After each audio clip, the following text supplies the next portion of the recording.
Ba-da-ba-ba, ba-da-ba-ba. All right. Promoter 101. Promoter 101. Promoter 101. Promoter 101. Promoter 101. Promoter 101. Promoter 101. Promoter 101. Promoter 101. Get out of the Promoter 101. Hey, it's Joshua Knight from the Paradigm Agency, coming to you live on Promoter 101. Ladies and gentlemen, it's time once again for us to nerd out to industry tales and news. It is Promoter 101, episode 97. Got a jam-packed episode this week. We've got Barbara Hubbard, a.k.a. Mother Hubbard, Paradigm's Josh Knight, and the Tobin Center, San Antonio's Aaron Zimmerman is going to turn the tables on Steiny. Plus, we've got news of the week. Dan had a phenomenal trip a couple weeks back to see Pearl Jam at Wrigley in Chicago. He had some amazing interviews, so I'm excited to hear the Chicago sessions, especially next week's interview with Live Nation presidents Mark Campana and Pearl Jam's fan club, the 10 Club, Karen Loria, recorded live, home of the Cubbies, the world-famous Wrigley Field in Chicago. Next week on Promoter 101. Dan Steiny Steinberg steps up to the plate. The only podcast epic enough to be recorded live at Wrigley Field brings you an exclusive interview. This is Karen from 10 Club Ticketing. Mark Campana. I'm with Live Nation Concerts. It's out of the park. Home run Steinberg. Promoter 101, live from Wrigley Field. Promoter 101. Promoter 101. Did you know you can pretty much listen to Promoter 101 like anywhere? Really, anywhere, Dan? Don't be so sarcastic, Luke. Yeah, anywhere. Shit's on Spotify, Spreaker, iHeart, SoundCloud, Stitcher, YouTube, Google Music. Like, it's everywhere. So wherever you are listening, we want to hear from you. If you got something to tell us, just reach out. Hit us at steiny@promoter101.net. You can always follow us on Twitter. Luke's W. Luke Pierce. I am the Jew. The show is Promoters 101. Hit us up. This is Aaron Zimmerman, Vice President of Programming and Marketing at the Tobin Center in San Antonio. Yeehaw! If you've missed any of our past podcasts, you can always catch up at promoter101.net. This week we feature a classic reissue of episode 54. Episode 54 was a great one. It was recorded live at the Berklee College of Music in Boston. We had Paradigm's Todd Walker. We had Bowery Presents Josh Body, artist manager from Fenway Recordings. That's the manager of MGMT. Mark Cates joined us. Plus, we had Roxanne Dan Millen join us for the podcast as well. It was a great episode. You need to check it out. Don't forget to drop us a review or subscribe or do all the cool things that we badly want you to do. Next week on Promoter 101. This is Karen from 10 Club Ticketing. Mark Campana. I'm with Live Nation Concerts. Live from Wrigley Field. Promoter 101. Promoter 101.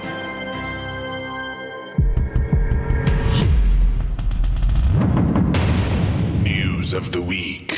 Time for the news of the week. Nicki Minaj just rescheduled 28 shows of her leg of the North American tour with rapper Future, citing production issues. So she'll start the tour now in Europe and then finish in the United States, needing apparently additional rehearsal time according to Hits Daily Double. Luke, as a manager, what do you think about this? You know what? At the arena level, production is obviously super important. Making sure that your production can fit in those places is the first thing. The second thing is making sure you can execute on it. So giving yourself adequate time to tech and build those things out is something you've got to do to maintain the show and maintain a calendar. So not looking that far ahead, having these kind of last minute plans for shows that were set to start in September. It's kind of a little late in the game, in my opinion, to be figuring all these problems out, Dan. As a promoter, you probably feel the same way. Yeah, we hate when shows get canceled, so don't do that anymore. Don't fucking do that. Dan, Labor Day is coming around the corner, and we're nearing the beginning of the full sprint to November 6th midterms elections in the United States. And with that comes the biennial tradition of musicians denying candidates the ability to use their music during campaign rallies. And it started this week with Aerosmith, who served a cease and desist letter to President Donald Trump over the use of their 1993 song Living on the Edge, which he apparently used during a campaign rally at the North Charleston Pavilion in Charleston, South Carolina. I don't don't imagine this is going to be the first one we see here. It's always funny to see who shakes down on what sides, who's stepping away from the politics in general, being apolitical, and who is outright coming out against candidates. And it seems like Steven Tyler and Aerosmith are doing just that with President Donald Trump. I hear he needs a new lawyer this week. I heard if you're in legal trouble, not to retain the services of Michael Cohen. I heard he's a little booked up right now. Hey, anyway, let's talk about MTV's VMAs. Did you know MTV is still a network, Luke? I was surprised to learn this week, Dan. The biggest part of the VMAs happening this week is everybody realizing apparently MTV is still on the air as a network, but the VMAs had the lowest ratings of all time. Only 2.25 million people turned in. That's down 3 points from last year, and definitely a sign that maybe they won't be on the next time we're wondering if MTV is still a fucking network. I mean, this is a very expensive event to be throwing to only have less than 2.5 million people tune in. And of course, the network spin was all about social numbers. So I think you can make a case and an argument for the relevance of this in a cultural setting for things, but you didn't see any of the performances move the needle sales-wise on iTunes or on streaming by any means, which is going to be the fastest indicator of cultural importance. And a lot of top stars didn't turn out for this year. So I'm glad to see that they moved it back to a Sunday night from Monday last year, which last year we should also point out was at that point, the lowest all-time rating. But we'll have to see if we have VMAs 2019. Look, it seems like if it's important and it's in music, it's going to be on network at this point for the most part when it comes to award shows. As far as MTV holding any place for pop stars in the moment's culture, that seemed to go away the second they stopped running videos at all and being a music network. I mean, the only thing that's music about the company at this point is their fucking name. It's true. By the way, I would gladly welcome MTV back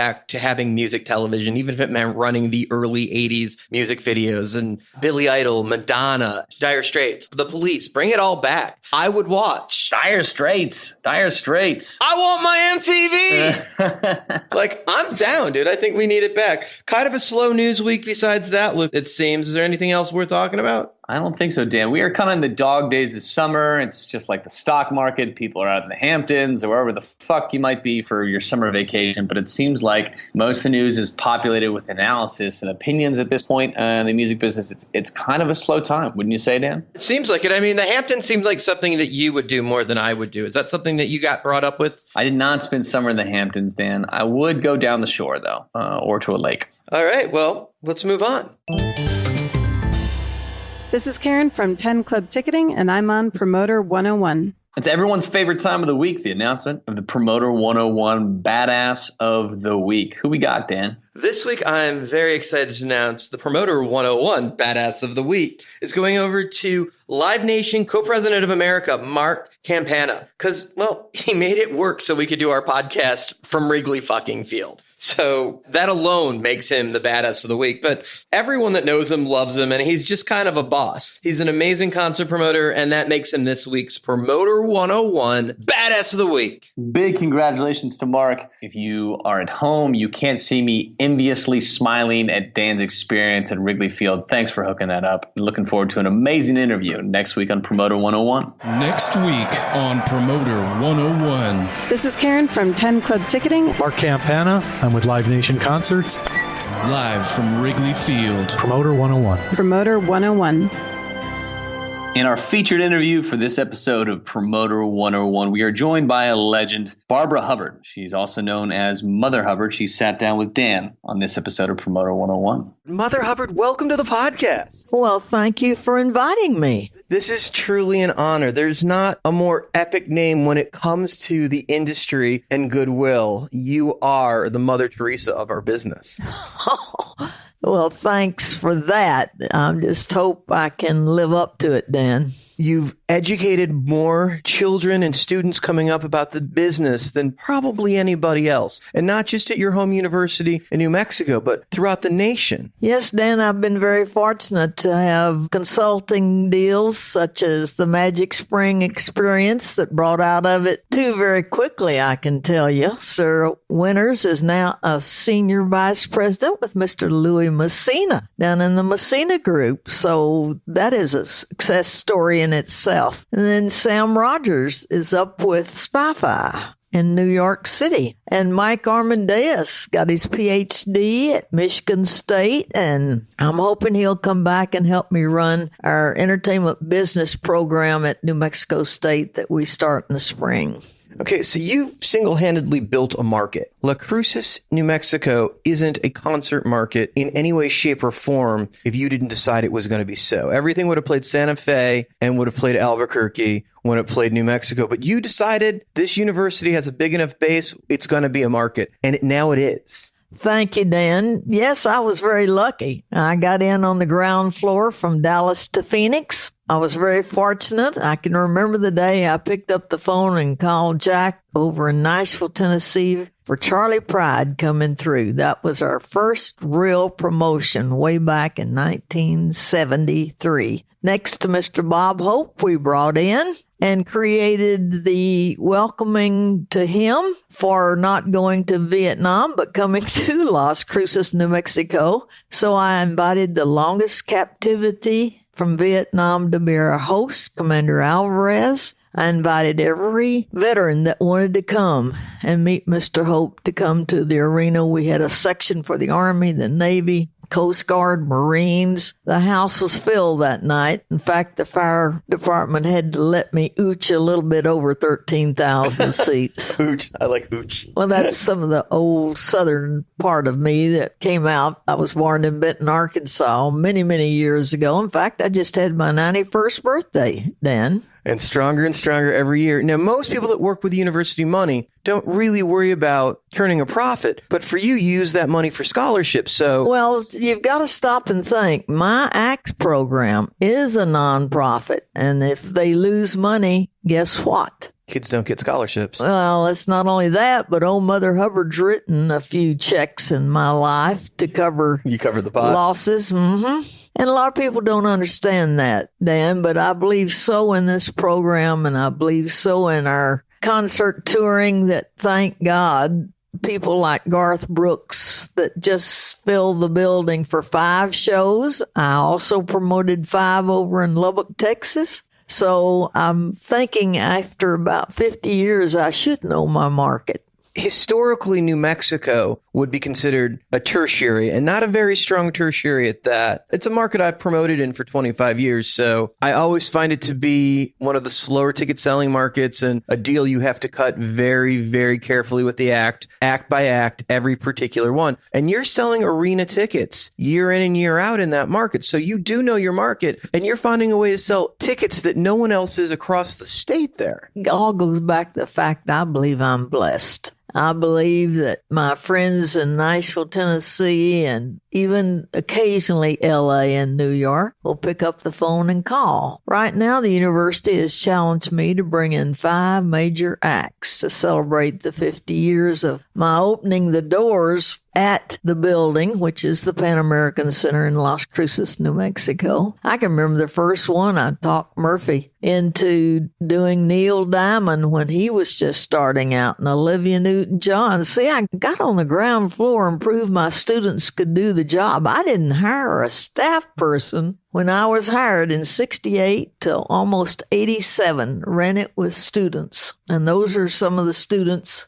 you see out there, such as Rich Glasgow, that has been Fish's tour accountant for over 25 years. You can settle a Fish show, you know what you're doing, because the secondary pot buzz throughout the stadium would make it tough just between itself trying to keep the numbers straight. Well, I tell you what, talking about stadiums, I opened ours with Guns N' Roses, Metallica, and Faith No More, and that was with Don Fox and Barry left, and they called and told me to quit selling tickets when I hit over 37,000. So I proved that we do have a concert market, I think, in that little small town. We think nothing of driving to Albuquerque and have a luncheon meeting, or Tucson and drive home. And what are those drives? How many hours is that in the car? Well, for instance, to go up to Albuquerque, I consult with the fair up there, and one of my students happens to be the event manager, and I can drive up, have lunch with her, tend to our business, and turn around and get home. And it's a 225-mile drive, and I can make it in 3 hours. Okay, Okay, so that's 6 hours. That meeting and that trip, that kills a day.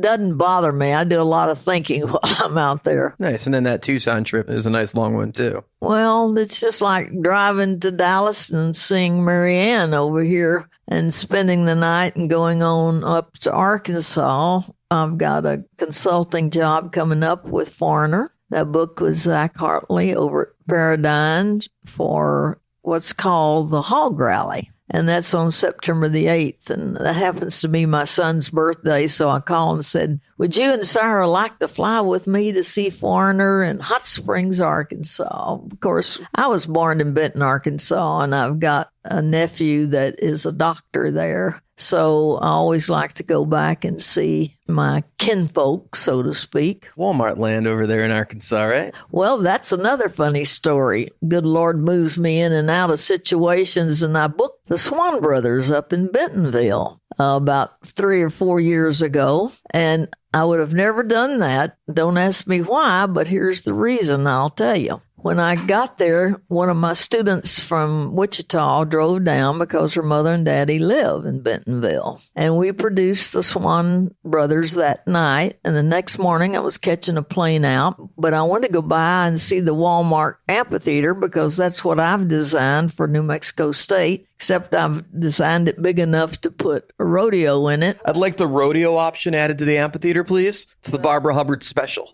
It is, and that's just more teaching and hands-on for young people to learn different varieties that match our new program that's going in. But the secret of all that is I'd call my nephew who lived in Fayetteville to come and have breakfast with me that morning. And I was raving about, the amphitheater and about what I wanted to do and how I was glad to see that one Walmart had put in. And so when Zach came in, who's my nephew, and we also had Kim and her parents for breakfast, and I was telling him how excited I was about it. And he says, well, I'm glad you like my project. He was the engineer. Oh, did you know? On the Walmart. Oh, that's great. And drainage thing. I flew him out the next weekend and let him see the site. The university's given me 55 acres to put what I call my amphitheater complex and rodeo arena and event hall on. So it's going to be multiple venues on the same property. You're not actually flexing the amphitheater to also be the same rodeo property. They're adjacent. No, let me tell you what I did. When Jim Brown was plowing up an old field for us to do a college rodeo, and I saw those rocks coming up, I said, Jim, I'm going to build you a rodeo arena. And then I happened to find out the National Collegiates, which I would gun for, needs 7,000 fixed seats. He needs 270 feet in length and 180 in width. And that would accommodate everybody. Yeah, you could pretty much do any stadium show you wanted in that. Well, see, think how many chairs I can get inside of that versus the 7,000 fixed. And I wrap a lawn around it. I got myself an amphitheater that seats about 21,000 seats. That's amazing. Can you sell 21,000 tickets on the regular in Las Cruces, New Mexico? Absolutely. If I could have done that, I could have sold 21,000 to Garth. Besides Garth Brooks and Guns N' Roses, who else is worth that kind of tickets in your market based on your past history? Let me say, Garth hit every ticket in the building at $75. First come, first serve. We sold out 5 shows. He's an enigma. I know, but I mean, you give me a good ticket seller and we'll sell 21,000. I firmly believe it. Just think how much our area has grown. And you've got what's happening down at Santa Teresa, where they can easily freight into the United States. And the new port there, spaceport's coming in. We've jumped from our population up to about 135. So we're growing, Dan, and I like to plan for the future when I do this. So it gets pretty hot in Arizona in the summer. Are the middle months, just like Phoenix, going to be a problem? Are you going to have to be more towards the February, March, and May, and then start up again in September, October, and leave July and August kind of alone? Well, what you do is try to pick out what we call our cool nights and throw a fun thing a little later in the evening instead of starting at 5 in the afternoon. So we'll watch that. We're a little higher, see, 4,000 to 5,000 feet. So that makes So at dusk, it gets cool quicker. Yeah. Mm-hmm. So you can do maybe a 9 o'clock show. Right. Absolutely. Well, that's when the sun sort of goes down. The fun begins. Will you be a competitor to Live Nation's amphitheater in Albuquerque? Let me say this. I've already talked to Ryan O'Connell. I've left a package with you to give to Michael that he hasn't gotten it yet. And Terry Moore over in Phoenix, we'd love to be able to tie things together, being 225 miles up the road. And that's part of my business plan, Dan, where we tie those in. In fact, when Brian looked at it... You think you can play both markets is what you're saying? Yes, absolutely. You'll help make the week for them. You're not going to be their competitor. You'll help augment them. That's right. Before I ever started this, Dan, I went to Nashville and sat down with Brian and said, what do you think? And he said, will it be ready by spring? All right. There you go. BOC's on the board. But that makes sense. You start with BOC, you got a good place. It ties into the new educational process I want to see that New Mexico State is going to implement for me in the spring. We're going to start a minor, and it's called Entertainment Business as it relates to specific venue management. Like if they want to learn how to run a club, we've got what I would call course that comes out of our hospitality and tourism. There's 3 credit hours for each section, and the same thing with theater. I've got an arena on campus. I got a stadium on campus. If I had my amphitheater and could do our rodeo, there's going to be a rodeo team circuit too in the collegiate market. Let's jump back to the educational side of this, because your scholarships and your education have done so much. Matter of fact, Jason Zink, my partner, was part of that program at University of Miami in Ohio. Where I gave him my checkbook and said, go produce a winning show. How'd he do? Well, I stayed there until he branched out, so... The scholarships, they go a long way. You've raised countless dollars to put kids through college and teach them this industry. Over 25 endowments at New Mexico State. We've helped Texas A&M. I've got an endowment over at Texas Tech. So when I do a show over there, every place I do a show, even Ned Collette, and I laughed. He was with OVG, who was going to help me until Ned had a stroke. And we both laughed when we saw each other because I'd done Bill Cosby with him at Chapel Hill in North Carolina and had left not an endowment, but a scholarship up there. The fact that you've retired and come back and retired and come back and retired, and not necessarily because you miss it, although I'm guessing that's part of it, but because the programs didn't run the same way without you. Well, Dan, I never really retired. I kept the ACTS program as my isolated sort of business, so to speak, and I have constantly picked up students there at New Mexico State that I thought had a future in the business, had the passion for it. In fact, that's something I told OVG when I had my appointment with them. I would never put a student out that I really felt like couldn't produce. And of course, sometimes they lose their passion for it. I've never lost mine. You say you're not retired, or you never really retired, but it says right on your badge, retired. You introduced yourself as retired. Well, I'm retired from IAVM in the sense of I'm not doing any sessions or anything, but from the educational point of view, I'll always be a teacher, Dan. So in the heart of it, that's what's most important to you. It is, my students. Is there a dream gig that you've yet to produce that you want to see happen? Oh, Dan, there's so many I want to do. I still, if I were picking out the 5 that I want to do at New Mexico State to celebrate that, I've already asked George. Louis hadn't told me whether George is coming or not. If he's not, then my good buddy Reba McIntyre and Brooks and Dunn or Carrie Underwood would represent the countryside of it. And I'd like to get somebody the kids want to see, such as the Foo Fighters or Imagine Dragons. And then I'd love to bring Jennifer Lopez if I could. I'm visiting with the Spanish Broadcasting System to see if we can work with CAA to make that happen. And I'm trying to give them a date not only in Las Cruces, but over in Lubbock as well. So it would take a weekend, or I don't care if it's a Tuesday, Wednesday night, as long as we don't have church service on Wednesday night wherever we're going. So well, J-Lo doesn't work as much, so that's hard. And obviously Straight's very limited on what he does, but that seems like a market I could see Louis pulling off. Well, I pulled off 17 shows with him, and he's my honorary chairperson for our amphitheater rodeo arena because he loves rodeo. And we've already set up an endowment for him. We've set up one for Brooks and Dunn in rodeo. We've set up one for Reba. You know, Keith Urban's playing up there this weekend. And I told my Sabrina Garza, that's my event manager and one of my ex-students, to be sure and get a red rose in his dressing room for me. And I just told Will Lofdahl, who's up at Saskatchewan, to be sure and cover him when he comes up there. So teaching the kids has always been your thing. So let's do a little of that now. What are the things that you want your students to learn, and the kids that aren't your students that haven't had that honor? What are the things that you most think are most important in the industry that you would bestow? Well, Dan, I've never had a staff meeting without my students.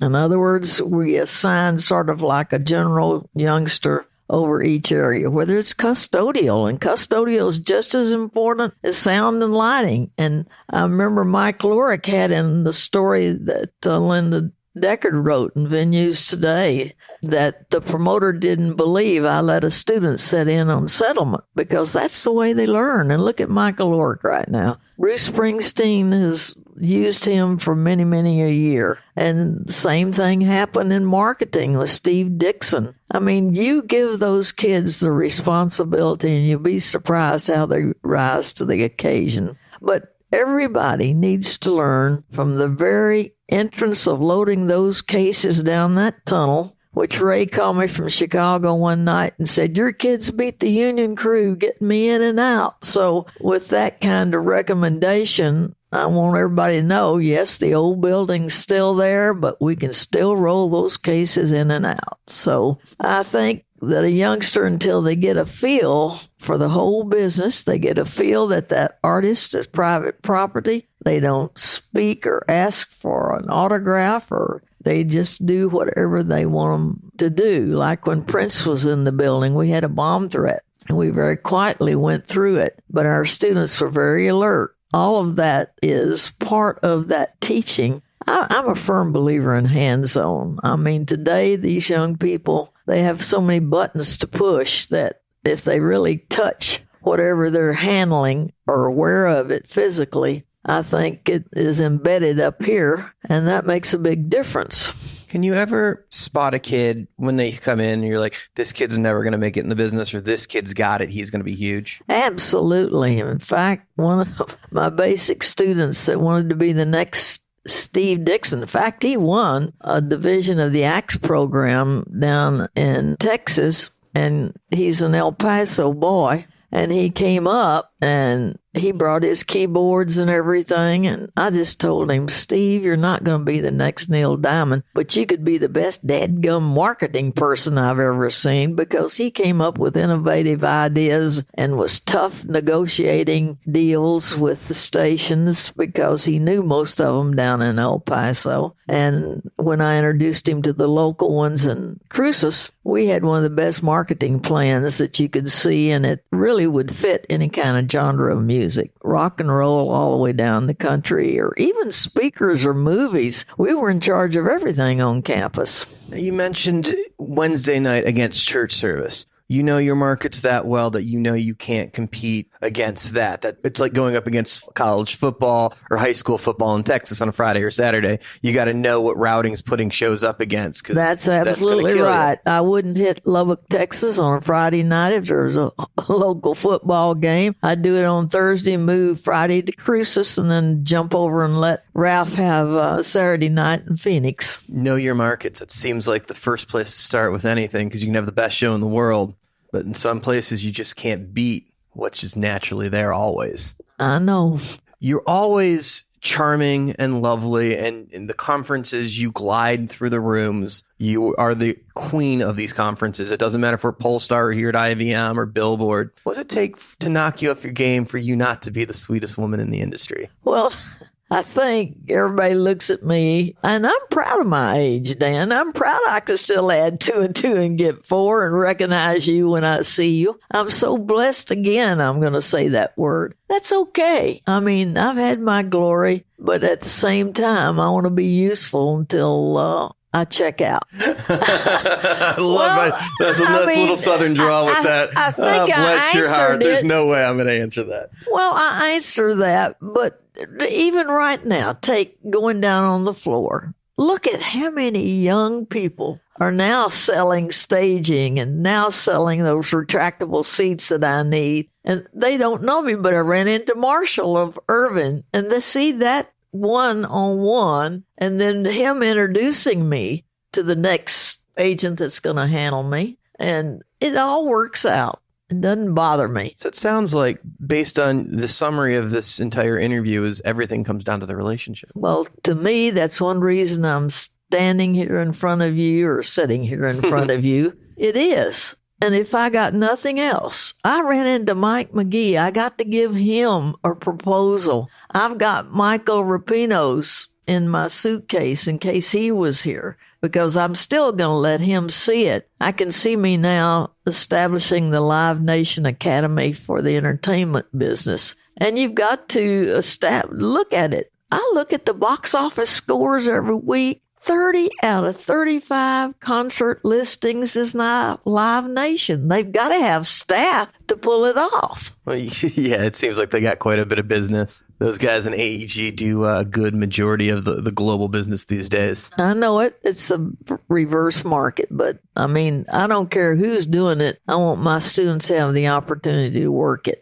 Barbara, thank you so much for taking time and talking to us. Well, thank you so much for inviting me. Having Barbara here was just an amazing honor. She's been a friend forever and a mentor, and just someone I'm completely humbled to be able to call a friend. Thrilled to have her on the podcast.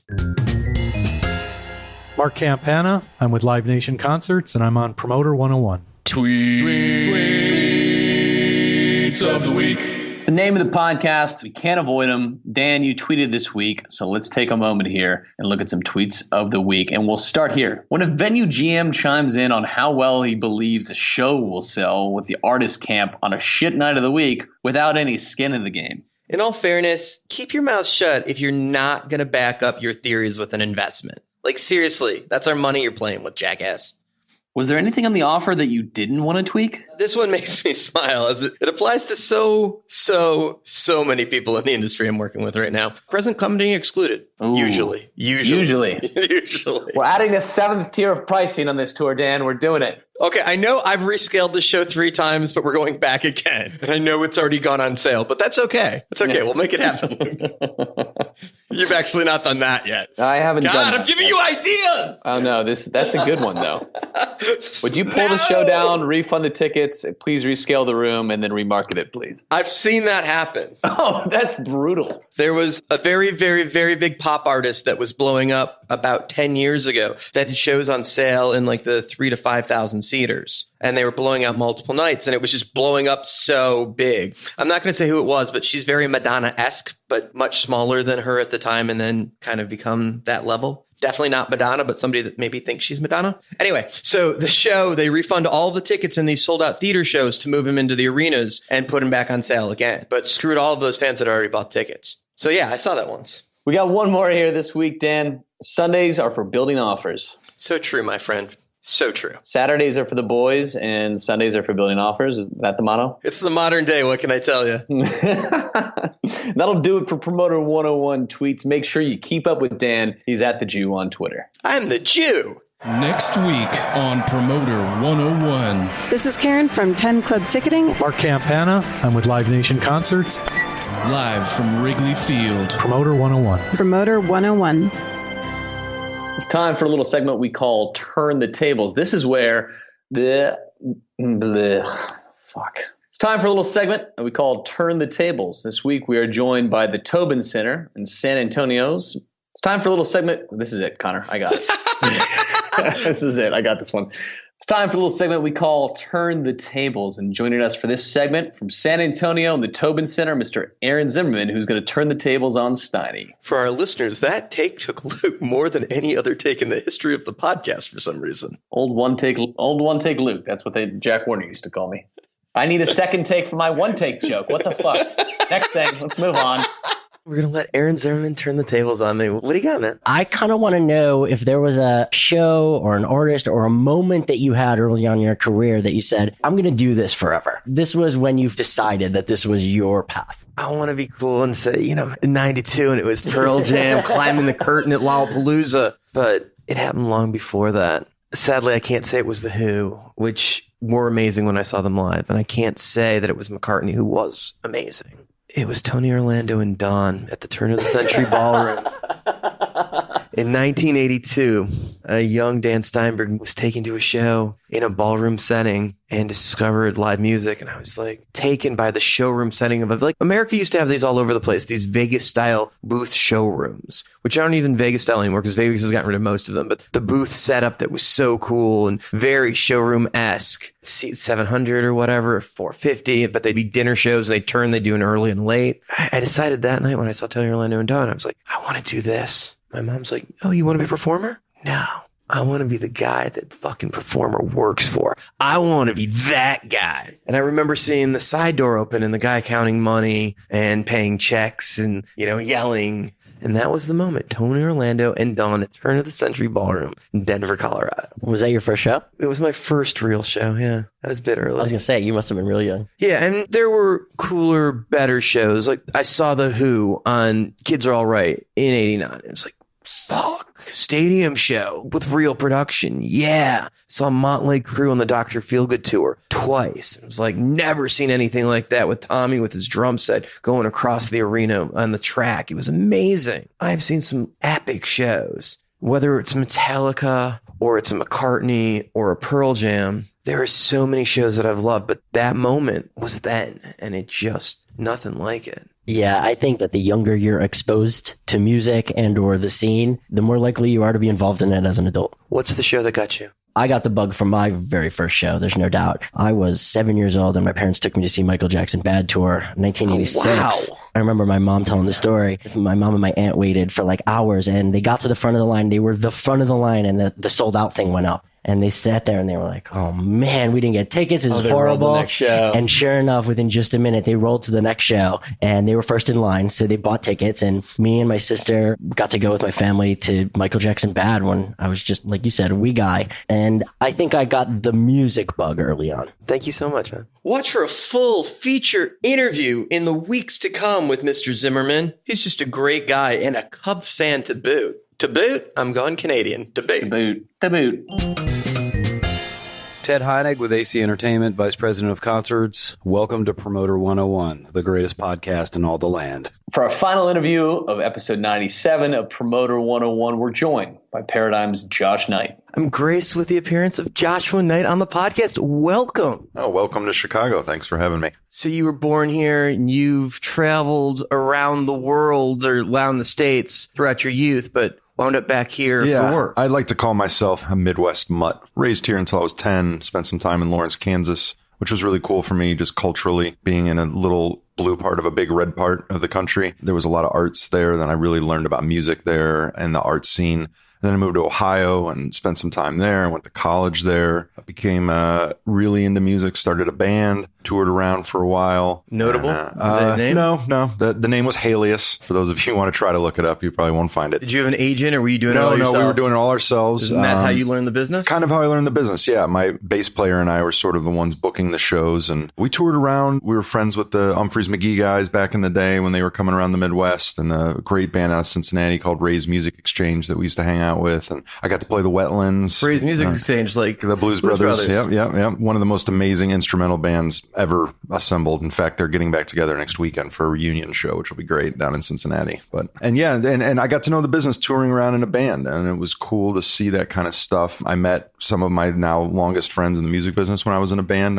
When we played the Wetlands, I met Jake and Pete, and when I was 20 years old, I guess, and they're still very good friends of mine. And Jason Navarowski, and obviously you're talking about Shappy. And Shappy. Yeah. So then, when I graduated college and the band sort of wasn't making ends meet for me. And my parents said, here's your school loan, here's your credit card debt, go get a job.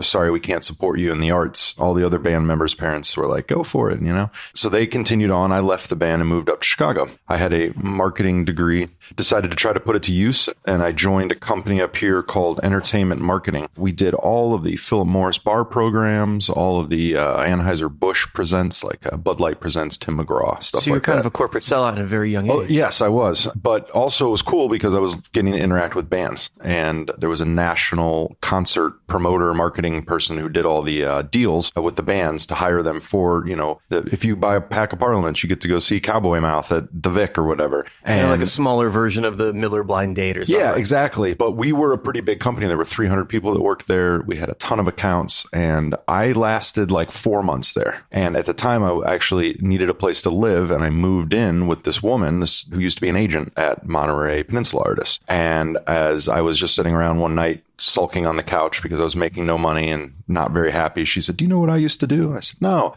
She said, I used to be an agent. An agent for what? For that company that we buy all these bands from, called Monterey. I said, oh, that's awesome. And she showed me the roster, and it was Fish and Dave Matthews and Medeski, Martin and Wood and Moe. And I was like, wow, Bela Fleck, you know, everybody that I love to listen to. And I said, wow, that's really cool. And she said, well, do you want me to introduce you to my old boss? And I said, sure, that'd be great. I mean, I'm 22 years old. Why not look at something else? And she introduced me to the business manager of that company. And I guess 3 or 4 weeks later, he called me and said he had a position. And in February of 2002, I started working at Monterey Peninsula Artists. Okay, so let's name drop a little bit because people are going to want to know the history. Who was the agent that you moved in with? Her name was Kristen Priesern. She went on to do mostly marketing things. She worked for the marketing company, and then she worked for Jam here in town, and she ended up working at radio stations. And I think she lives in San Diego now. We've actually lost touch. She was a college agent with another guy who we worked with for a long time at that company, John Gerbiziak. And the two of them worked for Gary Buck and Ron Kaplan. And then when I went there, you know, you don't interview with the agents or anything. That was a big no-no to talk to the agents. You always just had to deal with the business manager, and his name was Mike Kazda. Ran a really good ship there. In fact, a lot of us that are agents now at the company all started through him hiring and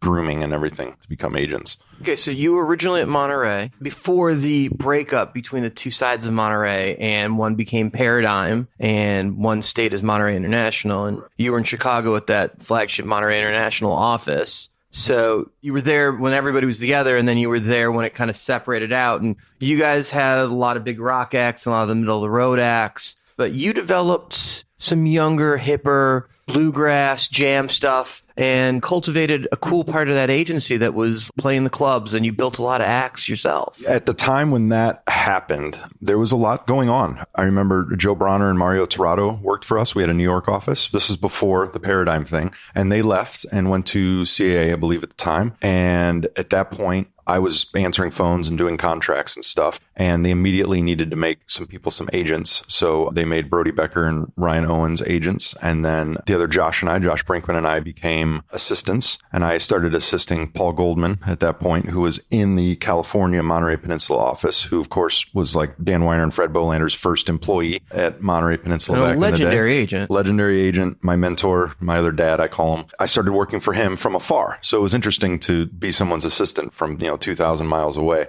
And then I started to kind of really find my own with Paul. He really let me grow as an assistant, whereas some people have their assistants just doing paperwork and answering the phones and whatever. Paul really got me in there with his bands, working with Bonnie Raitt, Taj Mahal, Los Lobos, and then a bunch of jazz things, Acoustic Alchemy and Foreplay and things like that. Not necessarily things that I always listen to, but you cut your teeth one way or the other. Legendary acts. Yeah, all amazing acts, all great managers, all things that I just fell into. And then when the Paradigm thing happened and we, Monterey split off on its own and became Monterey International, a bunch of the agents from, not a bunch, but a few of the agents from Monterey came on over with us as well. And we kind of started a new company and a new way of doing things really for us, and a really independent spirit and everything. And it was great. And I immediately at that point basically got to become an agent, a junior agent, I guess. this. I still worked with Paul, but he was really letting me deal with his bands. I started doing a lot for Los Lobos, a lot for Taj Mahal, a few places at the right time, and I started signing acts. I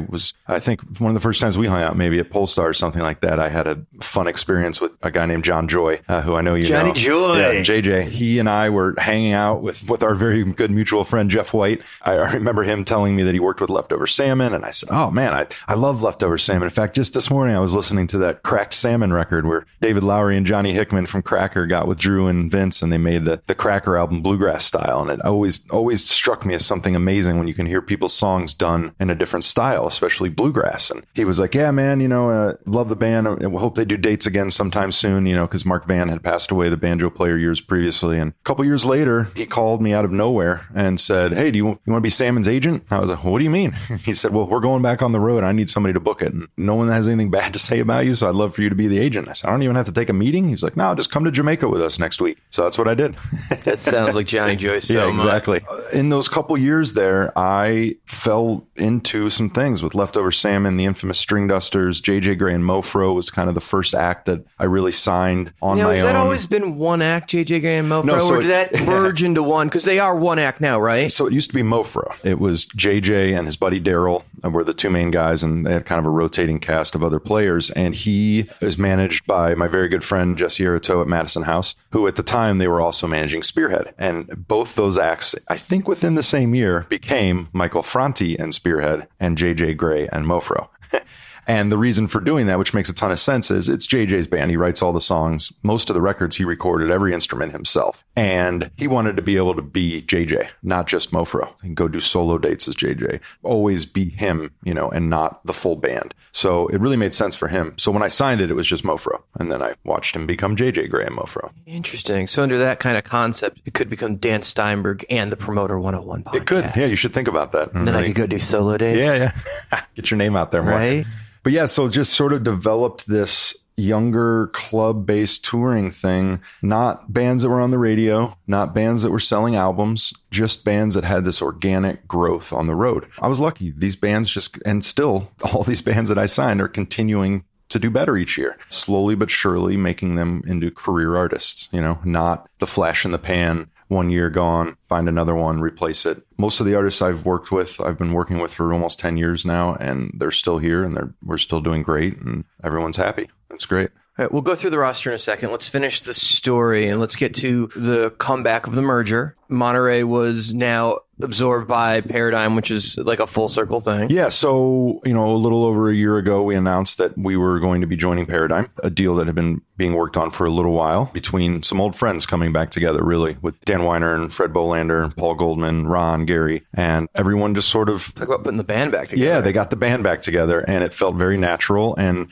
in this world of consolidation that we're seeing, especially at the agency level right now, it really felt like a good move for us as a company to do. We'd lost a few acts over a couple year period there, and we had felt that if we had been at a larger agency that had some more film, TV, branding, what have you, marketing, ticketing help, stuff like that, we probably wouldn't have lost those acts, and it seems and still seems like that may be the trend that's happening. And we wanted to make sure that, we had a company left. And so by doing this, we assured that our agents and our staff had a place to work for the foreseeable future. A little bit of Darwinism, evolve or die. Yeah, and it's been great. It really felt like a coming home for all of us that were there originally, but it was a really good thing for us to go do our own thing individually for a while too, because we really built up who we were, what we did, our roster, and to come into the Paradigm fold, it just felt really natural. Now, it would seem to me, obviously you and Brickman have that same kind of vibe of building cool acts and kind of the younger, hipper version of Monterey International. Swanson obviously being on both sides of that too. But you guys now are teamed up with guys like Kupperman, Joe Atanian, and there's 19 more that I can name, Jack and Upon, what have you. But it seems like there's this bigger family of resources. And I know those guys were friends anyway, but now you've got the ability to be on the same team with Aaron Pincus, and that's got to just lend a ton of resources being on the same calls as all those guys. It's really great. We were all friends before. I used to go out to Monterey and Carmel all the time when I would go out before I was married and everything, I'd go stay with Paul for a week or two and work. And I didn't have anybody to hang out with because it was Paul and Swanson, and they're both older. Families, right? Yeah, but they're older than me and they have families. And so for me, I was like, well, I'd call Cup and Atamian and Pincus and see what they were up to. And we'd go get lunch, or we'd go to a party and we'd go hang out in Monterey or whatever. And I always felt akin to those guys. We were friends. And even doing business together at that point with different companies seemed to be easier than maybe doing business with another, larger agency or something. But once we got together, I mean, the phone calls were immediate between all of us. Like, finally, we get to work together, and we pick up the phone and we have a problem with both wanting the same date. We work together to figure out how to maybe take the next day or the day before, or maybe pair up. And instead of waiting a week to hear back or it's just immediate now. Everything just seems to be right there and able to do. And how cool is it that basically anywhere you go, there's a satellite office you can work out? Yeah, that's also cool. Or somebody could cover your act if there's a problem. Yeah. You just go to the show. Yeah, like I always let everybody in LA know when my bands are playing in LA. I let everybody in New York know when my bands are playing in New York. And, a lot of us are like-minded and like the same kind of music and like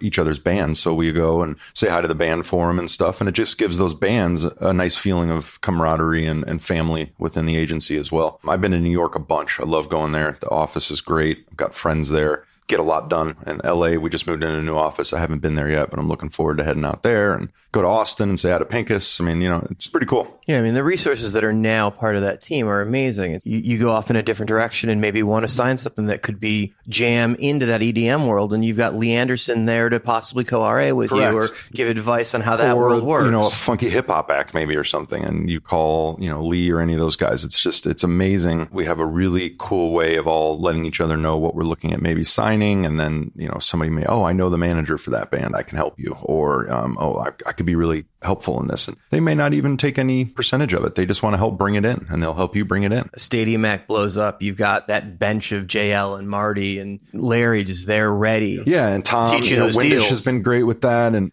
just getting to know these deals. I don't have any bands playing arenas yet, hopefully someday. But, just to know what these other guys have been doing it for so long and have cut great deals. And now we have that info, at our fingertips. We can find it and we can ask for advice. And hey, this platinum ticketing platform, for this Amex presale, it seems really wacky to me and crazy. Like, what do you do with when Dave Matthews does these or whatever? What do you do when Shawn Mendes does something like this? And you can find out and put that to use for your clients. It's always an interesting conversation to have with an agent or a manager the first time you explain platinum. At a certain level, you hit it for the first time. Right. Essentially, it's a lot of extra money going into the pot. A lot. And yeah. if you understand the deal and understand what it is, and if it's explained correctly, it could be a really good thing. If it's explained badly, it could seem like scalping. Yeah, absolutely. It's still something that I don't even have my mind completely wrapped around, to be honest with you, because part of me does think that sometimes. It's like, isn't this just scalping your own tickets? But it's not when it's explained correctly. Okay, well, we're going to get emails, and I'm sure David Marcus is going to be the first one. So let's take a little second and insert just the simplest version, and maybe I'll have David Marcus on the podcast next week to explain this. Basically, what Platinum is, for the people listening, because I know you now know.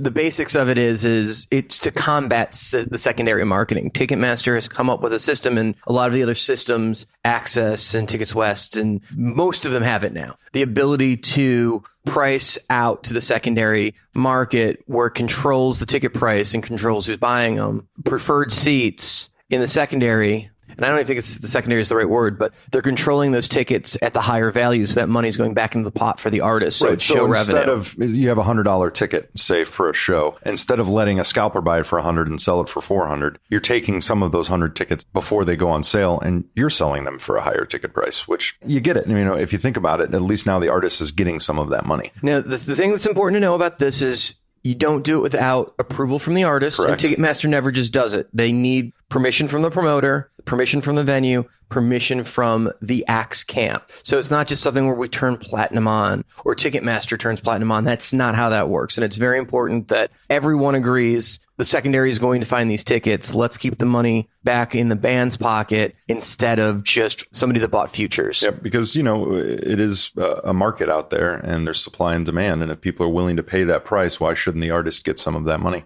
Now, I assure everyone, David Marcus will come on the podcast or Jared Smith and explain this in a much more complex realistic world. But I don't want to use your time to talk about ticketing, but we will absolutely, we'll absolutely cover platinum. But since you brought it up, I wanted to brush over that so it was explained, so it didn't just sound like we were talking about it's okay to scalp tickets now, which is not what we were saying. That's correct. So let's go back to this. And first of all, you said none of your acts are arena acts, but it seems like Trampled by Turtles, particularly in the Minneapolis area, are getting there quickly. It's going to happen. It's pretty cool. The band just did a huge hometown show at the at Bayfront in Duluth. Sold out 10,000 tickets in advance. It's the first show to ever sell out the venue. We're playing next weekend in Minneapolis. We just went over 12,000 tickets sold. All right, but to say that your acts aren't playing arenas is a little bit of an undersell, because you're certainly you're certainly cutting those deals now, and that's certainly happening. Your bands are certainly supporting on those tours too, that are playing those rooms. You are certainly in vibe of what's going on there, and clearly the trajectory is not far off. Well, I appreciate that, and I hope so. And yeah, I've had a bunch of, the arena bands do like my bands. Lobos gets to go out with Neil Young and Eric Clapton and Bob Dylan all the time, and Taj gets to go out with the Stones or whatever, and stuff like that. And I've gotten into those worlds, which is really cool too. Now, how do you get Taj to tour with Fred and Barney? How did that work? Oh, you meant the Rolling Stones. I hear the Stones. I assume the Flintstones. You lost me there for a second. I didn't even follow you, but now I've got it. Cool thing about the Stones is they love the old FKA Monterey acts. I mean, Buddy Guy is their favorite. Taj Mahal, Los Lobos. They took out Soul Live for 2 weeks back in the day when I was in the mid 2000s, and when I was just cutting my teeth with Soul Live, and I went out on tour with them, and it was so cool because Ronnie and Charlie and those guys would like come out and watch the show at the soundboard, and then come backstage and like sit with us and just drool over Kraz and the Evans Brothers and how amazing musicians they were. And it was just now, how hard are you just trying not to be fanboy at that point? Dude, it's almost impossible. It's just, you sit there and you're like, is this really happening right now for me? And it's happened so much over my career with the Dead guys, Phil Lesh, who I've had the pleasure of working with a little bit, and he loves all of my guys. His friends are often, the String Dusters or Keller Williams and Anders Osborne and all these people. And so I get to go and hang out and just watch my guys be, in a version of the Dead, which for me is like everything. Just to get to do that's by far the best part of my job. We've talked about Turtles. Let's name drop a little bit about who you're representing right now, because you've got what I would say is one of the cooler rosters in the industry, and definitely the future of our business is a lot of rosters like yours, where you didn't go poach a bunch of bands. Most of the stuff you have, you've been there for a very long time. Yeah, most of the stuff I've signed toward the beginning of things. An exception would be like Aaron Neville, who came over and now in the twilight of his career, but I got him through my friend Mark Allen at Red Light, and I'd been doing such a good job with Lobos and Taj and stuff, and I do know that adult contemporary world since I came from Monterey, where we were booking a lot of that stuff, and I enjoy the music a lot. All the New Orleans stuff is, I work with Anders Osborne, the Meters, the Funky Meters, Aaron Neville. That's my New Orleans kind of stable. Goes into my funk with Lettuce and the Motet and Soul Live and Eric Krasno, and that's my kind of like funky zone. And then I found my way into the bluegrass world with the infamous String Dusters and Trampled by Turtles and Leftover Salmon and younger bands like Horseshoes and Hand Grenades. And then my folky side of things with some of my young bands, Ghost of Paul Revere, who I'm really excited about, and JJ Gray and Mofro. And I guess it's Americana, maybe. I mean, I'm kind of all over the place, but they are very jammy, and they're all career artists who work a lot. The bands you're talking about aren't necessarily, we have this single, we have that single. They're live bands. They're amazing live artists. Yeah, they're not to say that they're not great albums, because they are musicians. Well, yeah, the infamous String Dusters won a Grammy this year, which was amazing for them and for our scene. The core connection seems to be your ex fucking kill it live. Yeah, it's a live music thing. A lot of my bands play 2 sets. They're out there 3-4 hours every night just playing, and that's all they want to do. And it spreads. People go to the show and then they say, "Oh my God, it was amazing," and they tell 3 friends, and the next time there's 5 people, and then the next time there's 20 people, and until you get to a point where now they're sustaining that 1,000 to 1,500 ticket selling business all across the country. It's funny because at Paradigm, a lot of people have acts that go on cycle, right? Or they play for a year and a half, and then they'll just take a year off or a year and a half off, maybe play a private or a college date or something like that. And my bands play all the time. Like, I have open weekends with some of my bands and I get yelled at. They're like, "Oh, we need to be working." Road bands. Yeah, they're working bands. And that's an immense amount of pressure to keep them working, because I do feel like it's hard. You step back and you look at it as in, I'm providing for these people and their families, and it becomes a little heavy. It's heavy, man. And because a lot of my bands don't have mailbox checks coming in, they don't have a ton ton of licensing, or they don't have a ton of just extra money coming in from album sales or any streams. There's these bands that we represent at Paradigm now that have like 8 billion streams or something, right? But they can sell like 200 tickets. My bands have like 200,000 streams and they sell 2,000 tickets. It's a weird world that I live in, and it's great for me as an agent because my bands have to work, and therefore I'm working. Just to clarify, there are a lot of bands that have 8 billion streams. Correct. That can sell a shitload of tickets. Yeah, I didn't mean that. But, there's the SoundCloud rappers and things like that come along. Yeah, the guys that have that moment with that one song. Yeah, and I just don't, that's just not my world. I just know how to work my bands.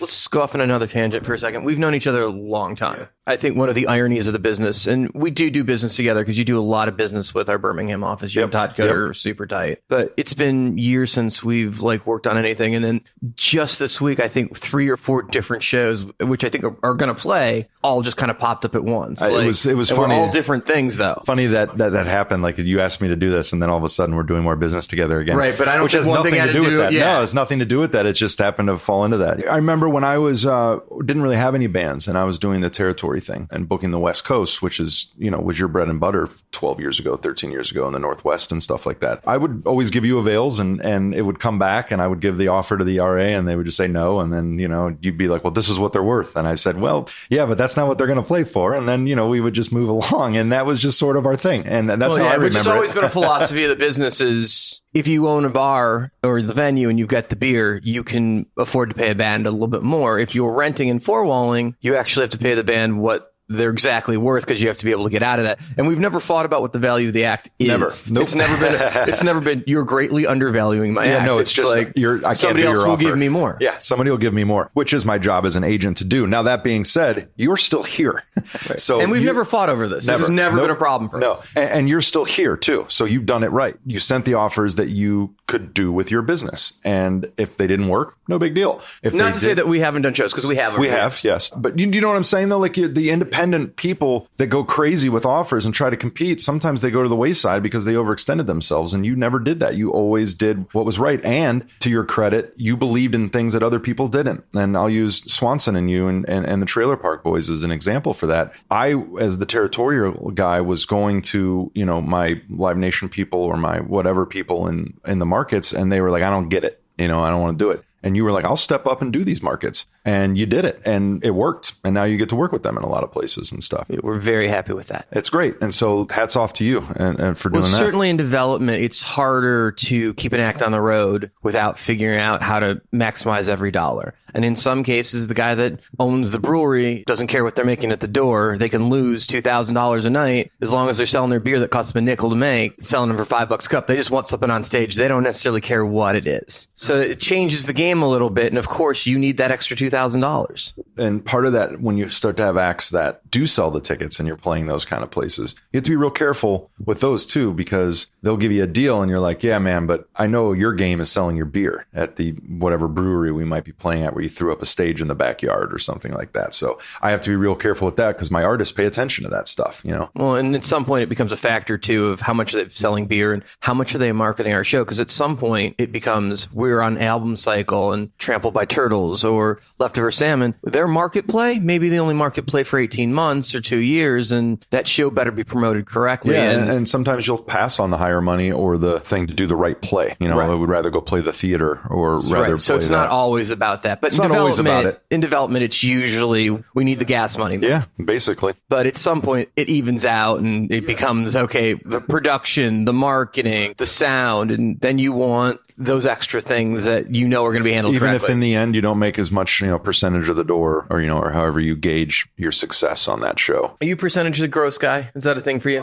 For some of my bands, definitely. It just depends on the market. And like you said, sometimes I don't know how it's going to go. So I'd much rather take the $5,000 or the $10,000 or something like that. But do you do the calculation of this is the walkout of percentage at sellout? I do that. Do you look at that? I have artists that they won't play if they're not making a certain percentage of the door at sellout. So sometimes then I'll just go to the promoter and just say, this is cool. Yeah, the guarantee I'm not going to beat you up on it. I mean, at the end, I'm going to make about 60. So just give me 60 from $1. When you're looking at percentage of gross, is the adjusted gross? No, you take I do. tax I off the always, top first? I always do the adjusted. Okay, so you're 60%. You're looking for 60% of the walk out of the adjusted gross. After tax, the facility fee I usually leave in there because that's going to the promoter. No, it's not. Well, it depends if they own the venue or not. Okay, but that's not a promoter. That's a venue. But let's be very clear. Facility fees are facility maintenance fees. They're not promoter maintenance fees. Unless you own the room. I don't own any room. Well, I'm not talking to you in general. That seems crooked if a promoter's pocketing a facility fee. Yeah, but there are promoters that own rooms. And when they put facility fees on there, you have to take that into account. Sure. And in some cases, like let's talk about Jam. We're here in Chicago. They own these big, beautiful rooms, and the Vic isn't going to keep itself up. Like those facility maintenance fees do need to go to buy new toilet the Bruin seats. View, the 5 nights a week that when there's 4 people watching a movie in there and they're not having a concert, that's not paying the bills. Right. And I understand that. Some of those things are really going somewhere. Although those facility maintenance fees on some of those venues are getting ridiculous. They keep creeping up. When it was $1, we were all like, now some of them are like $6, and you're like, really? Those are all things now that, you've got to keep your eyes and ears open when you're looking at deals and looking at expenses and seeing if they're fluffed. And Speaking of emails that I'll get from people, but I'm going to ask you to find it anyway as a promoter. I'm going to get in trouble for this. What do you mean by fluffed? Just $150 for towels for the night or something like that. Like when they should be 30. Yeah, or they got put in a washing machine the night before and they're still clean for the next guy or whatever. There's stuff like that I question all the time, and mostly because I learned from some of my managers back in the day that were just like, yeah, I'm not paying for that. And then you go back to the promoter and be like, I'm not paying for that. And then you work out a middle ground, or sometimes you don't, and then you maybe don't play there. But there's obviously so you're saying promoters in the case that not all the expenses that promoters are showing you might be real? See the look on your face right now. Yeah, I am saying that. and listen, any way to make a buck, I get it. Just like it may not be $2,500 to do my catering, or whatever you want to say it. It just doesn't depends, everybody settle on actuals when it comes to catering? Catering, yes, mostly those are actuals, and you would hope that every night your tour manager's setting on actuals. But when you have a band out there playing for a couple hundred people in the clubs, it's like they're usually just taking the check and saying thank you and moving on. Those tour managers that sit down every night, ask for the ad pack, ask for all the receipts, and go through it. Those aren't always there. Really? I don't think so. I mean, not with the younger bands that have their front of house guy maybe doing the settling, or the leader of the band's doing settling because they don't even have a tour manager, Well, if you're a support act, you're not getting backup. You're just getting your $250. You're just getting your $250, $500 and saying thank you, correct. But the headliner on any level, we're supposed to deliver the same settlement, whether we're doing Luke Bryan in the arena or if we're doing Leftover in a ballroom, or we're doing the brand new baby band that's headlining a 200-seater for the first time. We're accountable for every cent to that headliner. Yeah, you're if supposed to. If it's a split deal. Yeah. The ad pack's going to be thinner because we spent a whole lot less money, but we're going to still show you how we spent the money, and we're going to show you not just the grid, we're going to show you the back of it, where it went, and the copies of the bin invoices and everything else. And then anything, usually it's just a buyout, so backing up catering is not that hard. It's your $6 for the case of water, your $12 for the case of beer, and the $22 for the bottle of Jack, and your $12 for towels. There you go. It's not hard to break that out. $12 for towels. There you go. No, well, but there are 32 guys in your band. I do think that there are a lot of my smaller bands that need to take a how to settle a show 101 class or something like that, because they're out there and they don't have a tour manager. They don't have anybody. And at the end of the night, after they're done loading themselves out, they got to go into the back room and grab their check or their cash or whatever. And sometimes it's just like, here's how many's paid. Here's the gross. Here's the check. Thanks. And they don't ask any questions. They just move on with their day. And they're maybe leaving money on the table, and I think maybe promoters know that with some of these younger bands. Maybe not. I don't want to say anybody's doing anybody wrong out there. But, if you're not checking that work, who's to say that they're not? I've been in Red Rock settlements where you sit there and every line you go through, because we got to 9,000, and it's like, well, every dollar counts at that point. Then there's nights where, you're a little shy on the break even. You know it. You're looking out there and you just go up there and thank you. and you leave. Yeah, when you don't gross the guarantee, you don't really want somebody asking you to go line for line. Correct. Yeah. That's one of those things that won't get you invited back. That's right. You don't really need to squeeze the lemon in the wound. But no, there's certainly a way that you expect to act when you're working with an act. And I also think that there's some common ground on some of that stuff, but you want that stuff to be there. You want people to feel like every time it's coming to the act, the market, that they're getting treated with the same respect and they're getting used to seeing that. You talked about picking up the check. Is there a level of promoter where you say to the act, their check is good, you can take a check, you don't need cash from them, or hey, this is a guy we don't know, we should take definitely cash? we put on our contracts for for legal reasons and whatever, we'll accept cash, money order, cashier's check only. Right, but how many of our acts actually touch cash over $5,000 anymore? No, you don't want to, because then you've got it's not the days of the Stones at Altamont or whatever where people are strapping cash to their back and their stomach and walking around, so it's just not safe. Right, it's not safe. I try to work with people that I can trust that their check is going to be good, because it's obviously a lot easier for a promoter to just cut a check at the end of the night. Festivals, different story. When you're not working in the higher levels, a lot of my bands work in those B's and even C's festivals, I'll call them, or whatever, where 2,000 people coming or 3,000 people coming, and you've got a good guarantee and you're wondering how it's going to go. And I will call my tour manager and my manager and say, you need to get liquid form of money before you step foot on that stage. And to be clear, when you're saying A, B's, and C's, A is a Coachella. Yeah, Coachella. Anything that Live AG, Nation may own or something like or that. AG, right? Yeah. So you're not worried about how well Royal Seiko does. It doesn't matter. Even my friends at Silver Rapper here who do North Coast and Halloween and stuff, like they wire the money a couple days after. Not my favorite thing, but I trust them. We do business together and they need to keep us happy, and that's the way it happens. So, we'll even do that. There's a lot of festivals now that will wire the money after the weekend, but which is built the credibility. They built the cred to be able to do it. And then, but then you have these festivals where you call them a money grab maybe, or something, where it's, a small thing in the middle of New York, upstate or something, and they got some money on the line and you're like, man, I haven't really seen a ton of advertising. My band's the biggest band on this thing. Let's make sure we get paid before you guys hit the stage, and make sure that it's not like a check from dude's personal account or something like that. I've had tour managers that do that anyway and get a check and then it bounces. And then I just tell the manager, what do you want me to do? Your tour manager took a check and he saw that there were 20 people in the audience, or whatever. And that's not on me as the agent. You've got a line of defense that's there. They need to be responsible for that stuff. They're being paid to make sure that things go correctly, that they get paid. Let's take a side step for a second and talk about when a festival goes bad. Okay. Your act's there, the festival's not selling. It's not a Paul Tillett or it's not a Charles Atull buying the show. It's some random guy that is probably booking out of his dorm room that has a rich uncle or something in a plot of land. You guys are playing a good slot. There's people there. Your band is there. You got your 50% up front. You're pretty sure you're not getting the other half, but your band's there. The bluff is we're not going on stage. But once you're not getting the money and your fans are there, your band is there, at what point are you doing more damage to your own career by not playing? Or instead of like, screw it, this guy's never going to be around. We're not teaching him a lesson. We're just screwing our fans. It's a great point, and it happens. And I have the conversation with the manager and the tour manager and sometimes the leader of the band or whatever, where I'm like, listen, we probably know that you're not going to get paid or that the check's going to bounce, but you're there, your gear's set up. It's up to you. You have fans there. If you want to play, just play. Honestly, 95% of the time, the band plays. Now, not to say that this is a good idea, because once the band takes stage and they don't get paid after that, they're done with not just your agency, not even the big six, like all of the real agencies will know when your band didn't get paid, because you guys definitely share that information, because it's not like, fuck this guy, he didn't pay us. Like, beware of this guy, he didn't pay us. Yeah. If he didn't pay us, he probably won't pay you guys. We have internal ways of doing that. We have red flag statuses and prohibited statuses and stuff that we add to people if things like this go awry and things like that. And so that if I'm booking a show, in some club or a festival, and somebody else, my agency that I never even talked to or whatever may have booked something there, a little ding will go off and a little alarm, and you click on it and you find out that this guy's stiffed another band, and then you just don't do business with him. Really?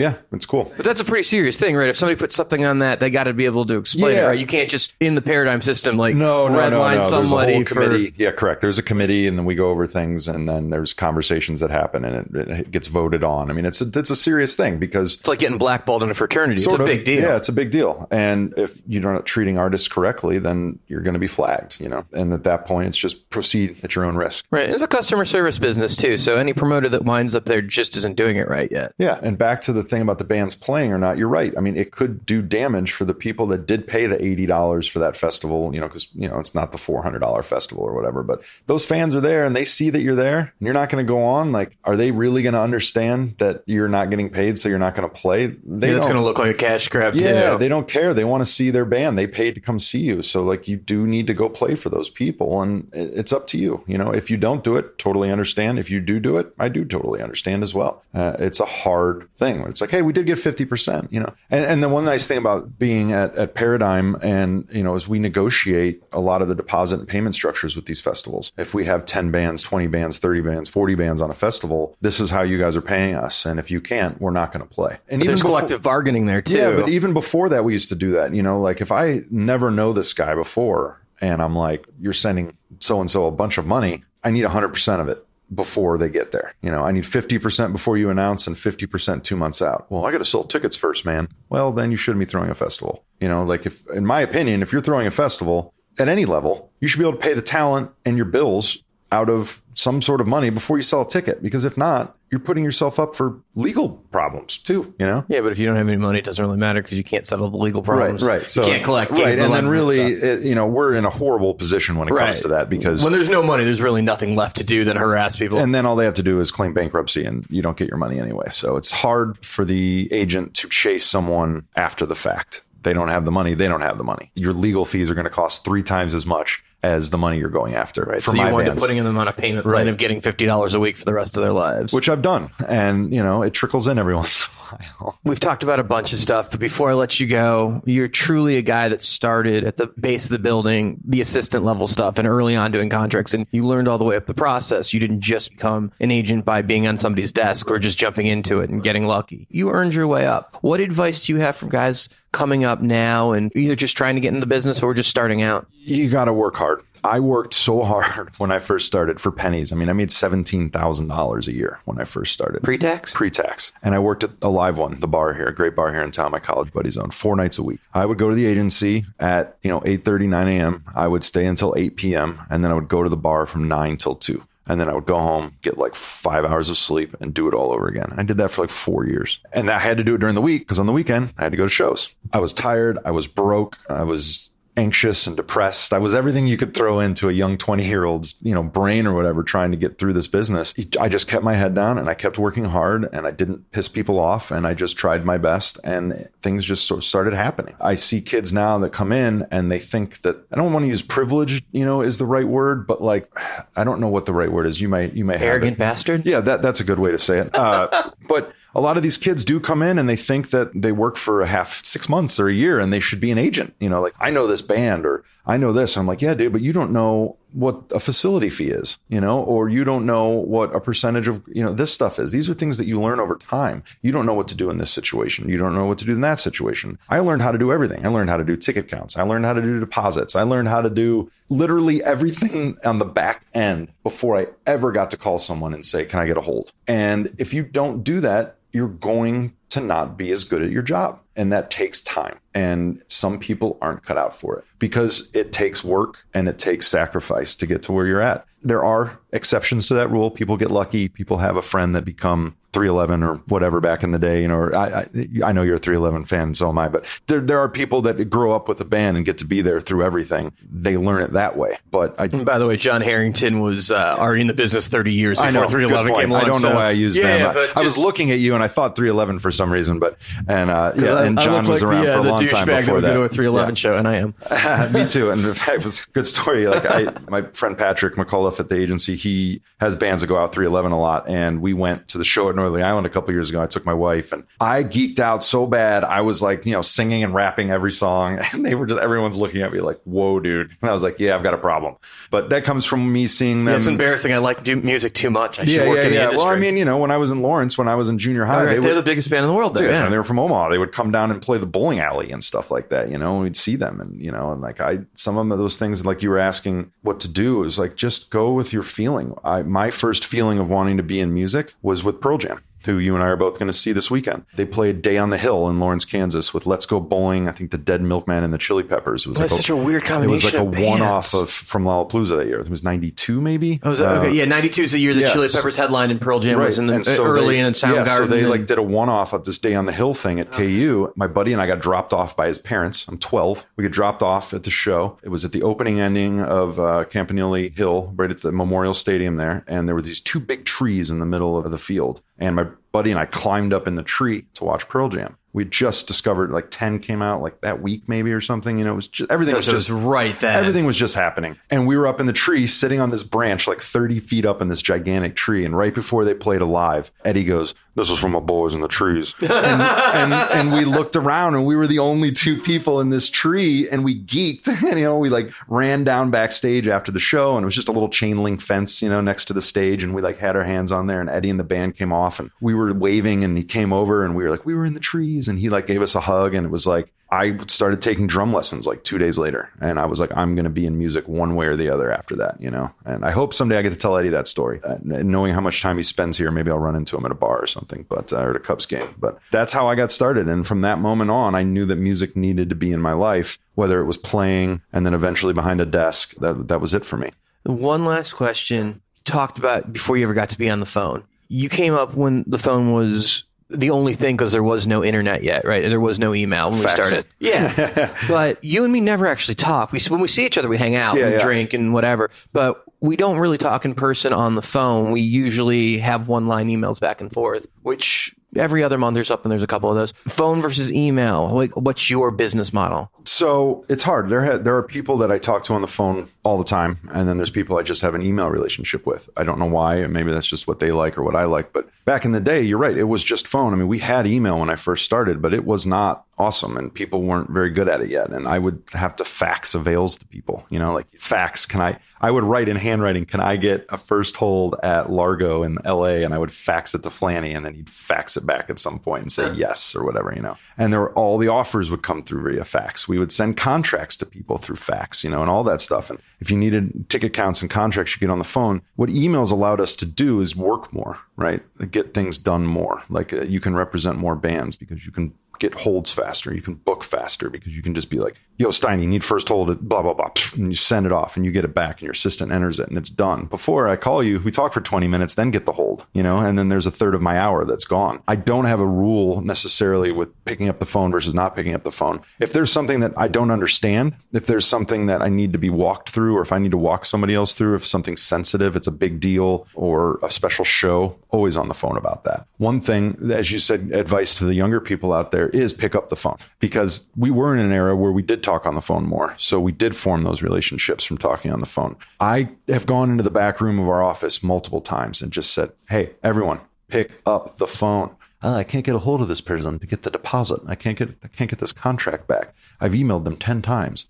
Well, have you picked up the phone and called them? Try that, because I'll pick it up and call them and they answer right away. Not everybody reads their emails like you do necessarily. And sometimes these promoters, think about it. If they have 500 shows and there's 500 deposits and they're getting 2 emails a day about it, then that's 1,000 emails a day for deposits. They're just going to delete them all. You know, they're going to send it when they're ready. You pick up the phone, find out what's going on, you know, talk to them. It helps. And I should talk on the phone more. Man, my OCD would go nuts with the idea of the promoters that don't return their contracts immediately because there's no reason not to. Because you're going to do it anyway. Might as well get it off your desk as soon as possible. Right. Promoters that don't send the deposit, why not? Like 10%, just get it out of the way. It's definitely... Who cares? Just send it back immediately. And when the agents see that it's in first... They're like, oh, great. That guy's got his shit together. Yeah. Like, I hate that. Absolutely. That drives me nuts. When it comes back, it's great. And now, you know, I'm at a point where I have people that look at that stuff for me. But once a week, I get my report and I have to look at it because I'm like, all right, you know, Steiny, why did you not send this yet? You know, and I'll call him. Oh, I'm sorry. I'll get around to it. I'll just send it today. You know, thanks for calling, you know, or whatever. And it's that easy, right, for me to call them and find that out. But yeah, I don't want that call. No, but these people's jobs you're making these kids' lives miserable when you don't respond to them, when you don't get their contract back, when you don't get our deposit in. These poor kids are grinding it out and then they get yelled at by an agent that may not be as nice as me or something like that because it's not in yet. And that's not a fun job. I've done it. You know, chasing people for money and contracts it's not a fun job. It's a necessary evil. But, you know, promoters can make it easier by just doing it. And the other example that I love is this week I emailed you about support for Tedeschi trucks in a couple of markets. Yeah. And it was one line, but I emailed you while I was on the phone with Wayne. Hey, maybe this will work. And while we were still on the phone, you're like, that time frame works. That would make sense. I was like, cool, we're playing with live ammo. It was one line, but yeah, now we're in business and we're getting stuff done. I'm pretty sure those shows are going to play. You know, it's like, that was really easy, but it wasn't a 25-minute conversation of me. What do you have? It's like, hey, they like that band. They've done stuff. We haven't done that side of the country together. What do you think? Exactly. And you're like, got the time frame, can totally sell this. And I know my bands a lot. And a great thing for the agents, you know, is when you get to know your band so well. With Los Lobos, I do all the touring directly with the band. So I don't even have to call them. I just book stuff. But you're empowered to do that. I'm empowered to do it. And until I screw them over or I screw up, they're going to let me do that, and I know what they like. I know what they don't like. I know who they like and who they don't like. And I know what money works and what money doesn't work. And I know what's too far or too close and what's, for them to get on a plane or drive in the van or whatever they're going to do. I know those things. And when you get to know those things, you can really work your bands quicker and better and more efficiently. Building that trust. Yeah, you got to build trust. Awesome, man. I can't thank you enough for taking time and talking to us on Thanks. Promoter 101. The great Josh Knight in the house. Don't go too far. Joshua is respected by all who know him and totally a great guy. I'm stoked we finally got him on the show. I mean, it seemed long overdue, but I guess really all we had to do was go to Chicago and find him, because the second we asked, he was like, of course, dude, anything you need. Next week on Promoter 101. This is Karen from 10 Club Ticketing. Mark Campana. I'm with Live Nation Concerts. Live from Wrigley Field. Promoter 101. Promoter 101. Got some birthdays this week, Dan. Got to wish some happy birthdays to our listeners out there for this week, August 24th to the 30th, 2018. Friday the 24th, Las Vegas' own Billy Kahn and the legendary Texan Scott Kernahan. Saturday the 25th to C3 Jen Adams and Kevin Morrow. Sunday, Social Distortions, Shane Turlin, Harry Levy, and the one and only Josh Talley. On Monday the 27th, we're wishing a happy birthday to Jamie Adler, Polestar and Oakview Groups, Debbie Spears, Trip Brown, Eli Anderson, and December Carson. Tuesday, Harris Renee. On Wednesday, wishing a happy birthday to our buddy from Billboard, Mr. Dave Brooks, Miss Ricky Aston, and UTA's Natalia Natoskin. Thursday, Jake Snaparowski, Donna Bedanadetto, and Kai Griffin. Happy birthday to everybody this week from the gang at Promoter 101. Hey, this is Brian O'Connell with Live Nation, and we are on Promoter 101. That does it. Episode 97 of Promoter 101 in the books. We appreciate everybody tuning in. And if you haven't already, take a second to subscribe to this podcast. And if you like what you heard, or you didn't like what you heard, or you just got something to get off your chest, we want to hear from you, email us, Steiny at promoter101.net. Quote of the week comes to us from Bernie Toppin. If you don't believe in yourself, you're never going to get anywhere. So true, Luke. So true.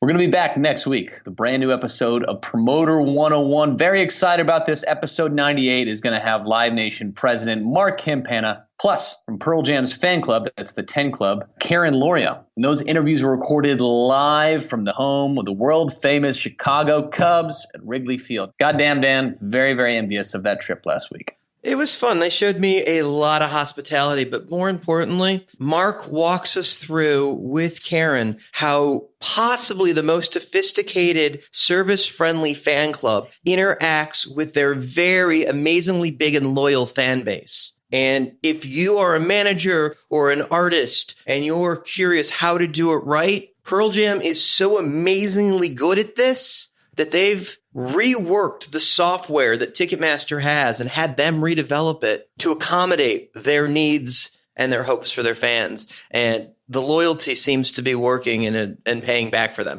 So this is a great episode, so much detail. And this is the first time we've really dived in with the fan club, and we're going to go deep. Can't wait for that episode. Hey, but until then, we're wishing you sold out shows at stadiums around the world for the weeks to come. Cheers.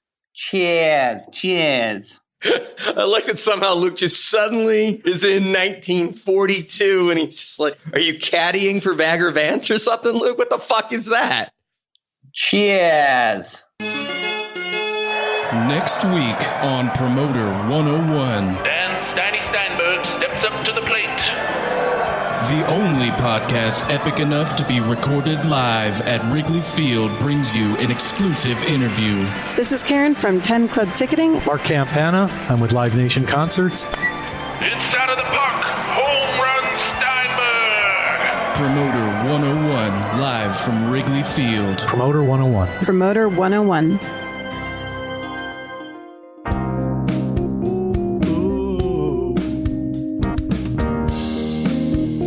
Ba-da-ba-ba.